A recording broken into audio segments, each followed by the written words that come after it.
Khaled, I'm wondering what kind of a dilemma the Egyptian government is faced with right now. As Abdel Bari Atwan points out, there should be a long-term strategy. You're not going to resolve this in 3 months. On the one hand, as you pointed out, the government needs to get the support of the local population. This is a hearts and minds game, winning the hearts and minds of local people. But how does that square with a government that says we want this solved in 3 months and then tells the military you need to use brute force? In fact, the President, Sisi, said that several times. Well, again, you know, I totally agree with Mr. Abdel Bari that the key is winning the hearts and minds of the local population. This is what's been missing in Egypt for, I mean, like, not just over the past 4 years after the overthrow of Morsi, but maybe even since Sinai was liberated from the Israeli occupation in 1982. There hasn't been any serious development. There has been a kind of sort of looking at the Bedouins who live in Sinai as not being very loyal to the central government. Of course, some of the terrorists come within the local population itself, but after the Arab Spring in 2011 and the basic collapse of several Arab governments, particularly for us here in Egypt and Libya, which is to the western border, and also in Syria and also in Iraq, we've seen right now sort of an international terrorism movement. This is what Daesh actually represents. And according to some security reports, some of those who got involved in the attack against the mosque might not be even Egyptians. They might be coming from other nearby Arab countries. They mentioned an Iraqi suspect who might have taken part in that attack. So right now, the entire region actually needs a serious reconsideration of the strategies that's being followed in fighting ISIS so that we can prevent them from moving from one place to the other and prevent the same tactics like IEDs, for example, certain making bombs that became apparently a very easy matter for many of them. But for the Egyptian government in particular, the key matter right now, and we can see it clearly in the policy of, or in the statements of the Egyptian president over the past week, trying to compensate the people very generously, more than any other victims of terrorist attacks. There's a lot of national concern right now in showing sympathy with the people of Sinai, but this is certainly going to take some time. Right, Khaled, here's another challenge. Do we really know what's going on in Sinai? Because right now we have a situation where only state-owned media that are loyal to the government are allowed into this particular area. We might not know what's going on there, and you would understand this as a journalist yourself.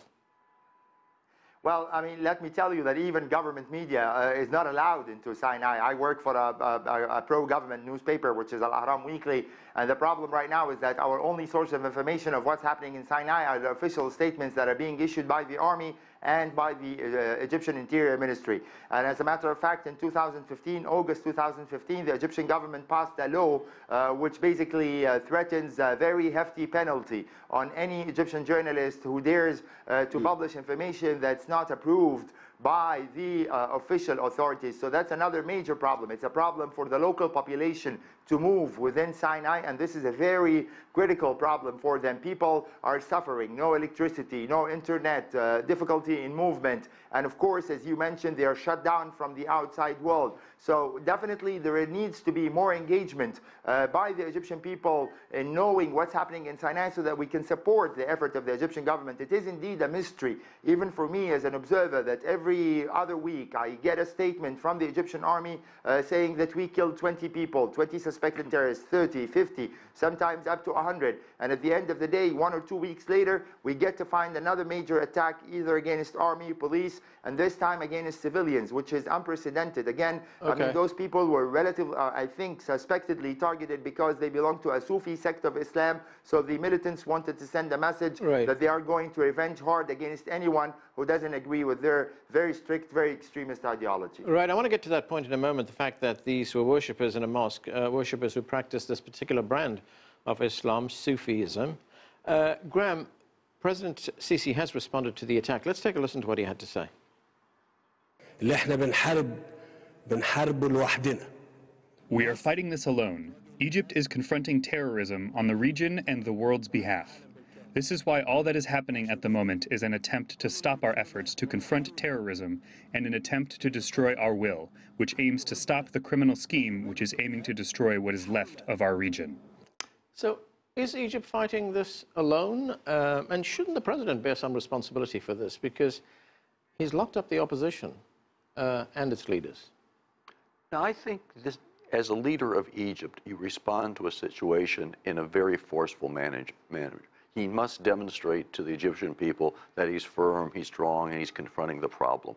I think that is essential for any Egyptian leader, more so than somebody here in the United States, though if you look at the American reaction to 9/11, it was almost the same. But does it not defeat the purpose of what you're trying to achieve? Because, you know, there are some confirmed reports that the military has meted out collective punishment in this particular area. They've destroyed entire villages. How do you get the help of the local population if your military Well, is doing I think that is the issue that they face today. The incident of last Friday was so horrific. It depends how they use it to win the local population over. In the South Sinai, I think we should note, they've had much greater success with the local population. This is a North Sinai problem. It's not a South Sinai problem. And therefore, they need to struggle with this population. They need to reach out to it. And I think we all agree, all three of us, that the treatment of the people of Sinai since independence of Egypt has been poor. They've not treated the people of Sinai as if they're real Egyptians, and they've treated, and this is part of the fruit they're bearing now. That said, I think the people of Sinai now face a catastrophe. Do we face these awful people from outside who are bringing these terrible values to us and are inflicting immense pain, or do we support the government that's clearly flawed and has policies that we don't like too much? That's what the people of Sinai are going to have to decide. It's two very bad decisions for them. But I think in the end, my own view is that they will side with the government of Egypt, as bad as it may be to them, because it's in the long term more of their interest. Abdel Bari Atwan, I want to get back to something that Khaled mentioned a moment ago. This was a mosque that was attacked, and there were worshippers in this mosque who practice Sufi Islam. Does that have anything to do with this attack? Because if, as we've been hearing, that this was carried out by Islamic State militants, they find Sufism heretical, don't they? No, it is the opposite. I believe, you know, this is here. It's not only because they are Sufi. Sufi is a moderate, you know, faction of Islam. It is not a radical at all. Al-Qaeda and the Islamic State or ISIL, they adopt the Wahhabi ideology, which is a very, very radical as a Salafi organization or Salafi sect. But I believe it is more than that. Maybe, yes, they were attacked because they are Sufi, they are moderate, and the Islamic State never recognized them as a Puritan Islam. So this is one reason. But I believe the most important things, it is the incubators. You know, I don't believe these terrorist organizations have a free hand and they are very lethal, very effective simply because they are Wahhabi or they are Sufis. No, because they have incubators there. They have a very, very strong support, base of support in Sinai. That's why they kept going for the last 3 or 4 years. We have to look at this incubation, these incubators, why they are supporting the Islamic State. I think this is the most important job for the government to tackle. Those Sinai people, I know them, they are from tribes, as Sawarka in particular. So those people actually never recognized as a full Egyptian citizen. They never actually acknowledged as a true Egyptian citizen. They don't have a high post in the government. So this is for years, for tens of years, not just recently. So I believe the government should look at them not from a suspicion or suspicious point of view. They should look at them as a pure citizen, as a full citizen, and try to actually cooperate with them, solve their problem, not actually to use the iron fist against them. Right, Khaled, so here you have the Egyptian government, which has a duty to protect its people, and it has decided, in the wake of this very brutal attack, to use its military, to unleash its military in that part of Egypt. You have written that a state of hysteria has taken over Egypt's psyche and dominated any semblance of rational thought. What's the alternative? Well, again, you know, there needs to be some serious building of trust between the central government in Egypt and the local population. Indeed, what Mr. Abdel Bari speak about in terms of incubators, and that, I mean, again, it's not that all the tribes, basically, in Sinai support those kinds of militants. It cannot be the case, because otherwise the army wouldn't have been able to stay there even for like a few days. But the geographic nature of Sinai itself is difficult. There are lots of mountains. There are lots of hideouts for those guys. So definitely we need to depend more on the local population. That, you know, kind of this particular attack that happened against Al-Roda Mosque a week ago, that might be this turning point in improving relations with the local population so that they can help the Egyptian government, they help the army, they help the police in tracking those people and not providing them any hideout, and not providing them logistics. Again, and we need also to change the tactics. It cannot only be, you know, depending on heavy arms and bombing from the sky. Maybe there needs to be better surveillance, maybe depend on drones, depend on other intelligence, you know, tactics that will prevent those attacks from taking place before they happen, and not after they happen. We always see this strong reaction by the Egyptian army. I mean, and again, that was one reason why many people were surprised when the Egyptian president said, we're going to get done with this problem in 3 months, because the army is not short of using maximum force in Sinai over the past 4 years. So what force, what more force are you going to be able to use, except if you get the support of the local population and get to know in advance about those attacks and be able to contain this problem in Sinai, which has been going on for over 2 decades right now. Graeme, the United States, very close ally of Egypt. In fact, Egypt is the second biggest recipient of United States aid. US President Donald Trump has responded to this attack in Sinai. He tweeted, and this is his tweet: "Horrible and cowardly terrorist attack on innocent and defenseless worshippers in Egypt. The world cannot tolerate terrorism.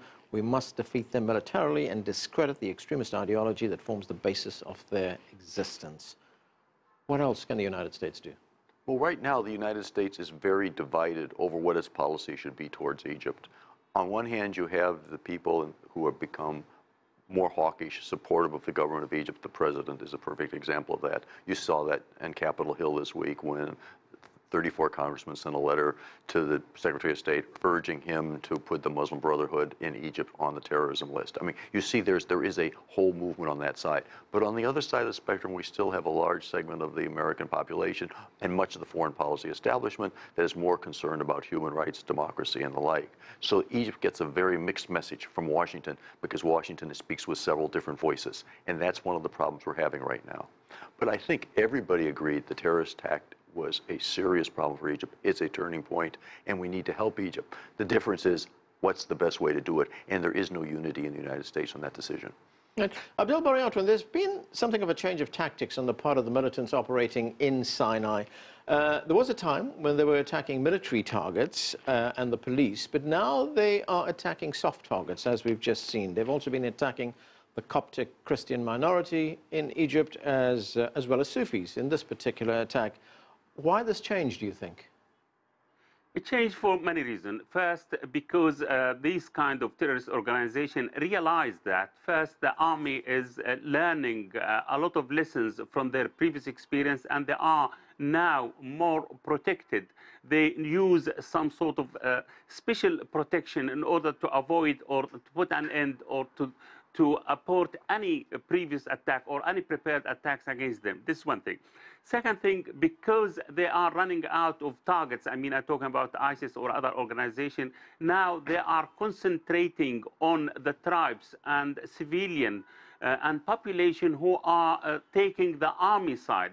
We know that there is a split in the tribes. Some of the tribes are with ISIS or with Al-Qaeda or Jund al-Islam, as they call themselves there, or with the other side of the tribes are with the government. So this kind of split actually encouraged the ISIS or encouraged the Jund al-Islam to actually attack this these supporter of the government. And I believe they are using this tactic in order to scare and to frighten other tribes or other population who are supporting the Egyptian army, to say to them, look, you know, we can reach you, we can attack you, we can kill you. So it is a very, very lethal, very frightening message. And I believe that's why that they are concentrating on this. They would like to drain up the base of support for the Egyptian army in Sinai. And this explains what happened in Beir al-Abed, where 300 people were massacred in the mosque. But the question is, why they reached the mosque?